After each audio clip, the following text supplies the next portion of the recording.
حضرت آدم علیہ السلام اور نوح علیہ السلام کے درمیان 10 قرن تھے جو سب اسلام پر قائم تھے، اور یہ بھی بیان کیا جا چکا ہے کہ قرن سے مراد نسل یا صدی ہے۔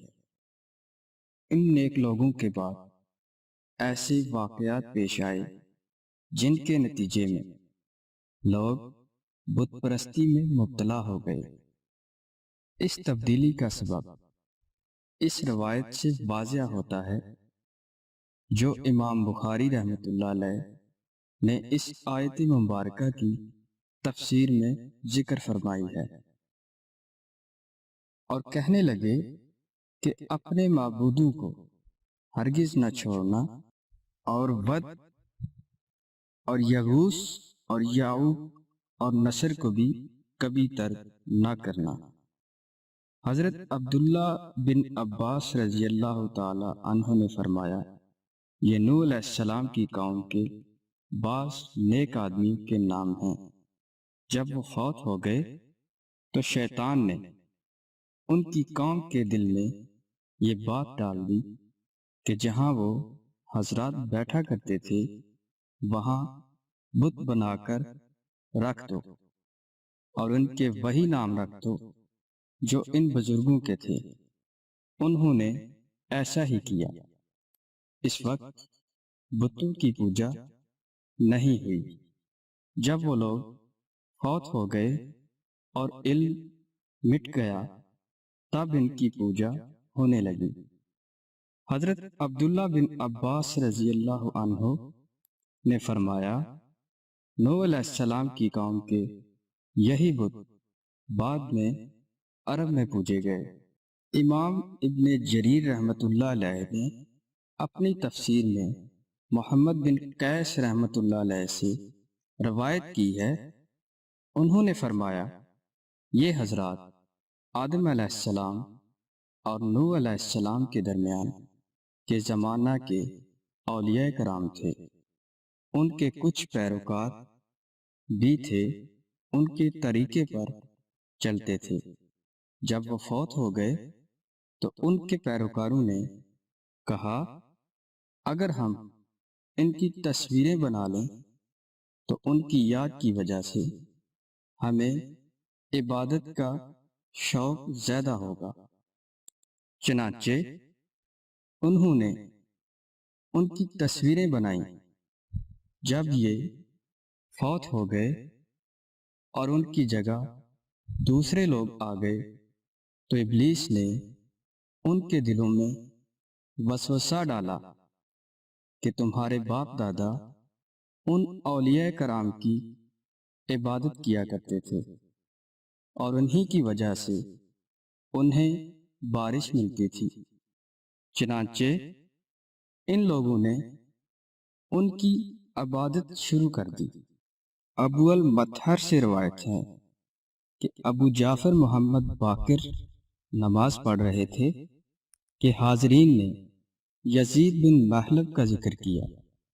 نماز سے فارغ ہو کر انہوں نے فرمایا، تم نے یزید بن محلب کا ذکر کیا ہے، وہ اس علاقے میں قتل ہوئے ہیں جہاں سے سب سے پہلے غیر اللہ کی پوجا ہوئی تھی۔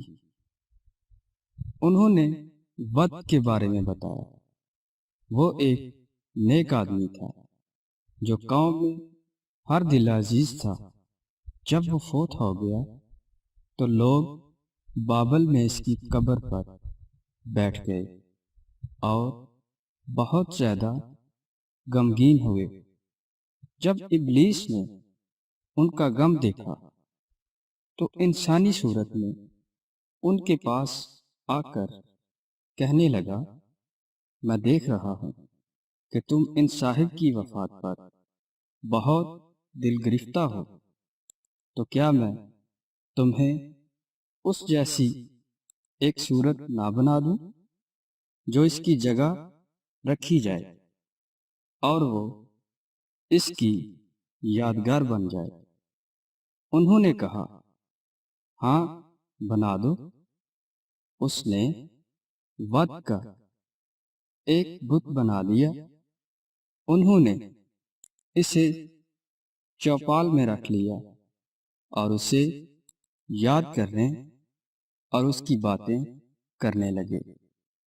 جب ابلیس نے دیکھا کہ لوگ وعد کو بہت یاد کرتے ہیں تو کہا، کیا میں تم میں سے ہر شخص کے گھر میں اس طرح کا ایک مجسمہ نہ بنا دوں جس کو دیکھ کر وہ اسے یاد کرے؟ انہوں نے کہا، ہاں۔ اس نے ہر شخص کے گھر میں ایک بت بنا دیا۔ وہ اس کو دیکھ کر اس کو یاد کرتے تھے۔ جب ان کے بیٹے بڑے ہوئے تو انہوں نے اپنے بزرگوں کو ان کو اہمیت دیتے دیکھا، حتیٰ کہ اگلی نسلوں کے لوگ اس بات سے بے خبر ہو گئے کہ ان کے بزرگ انہیں کیوں یاد کرتے تھے۔ البتہ انہوں نے آہستہ آہستہ ان کی عبادت کرنا شروع کر دی۔ چنانچہ سب سے پہلے جس مخلوق کی عبادت کی گئی وہ ود بزرگ کا بت تھا۔ اس تفصیل سے معلوم ہوتا ہے کہ ہر بت کو پوجنے والی ایک الگ جماعت تھی۔ یہ بھی کہا جاتا ہے کہ جب طویل زمانہ گزر گیا تو انہوں نے تصویروں کی جگہ مجسم بت بنا لیے تاکہ زیادہ دیر تک قائم رہ سکیں۔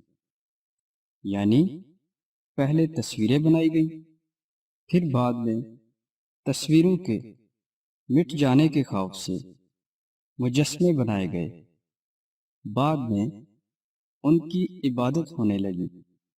ان کے ہاں ان کی عبادت کے بہت سے طریقے تھے۔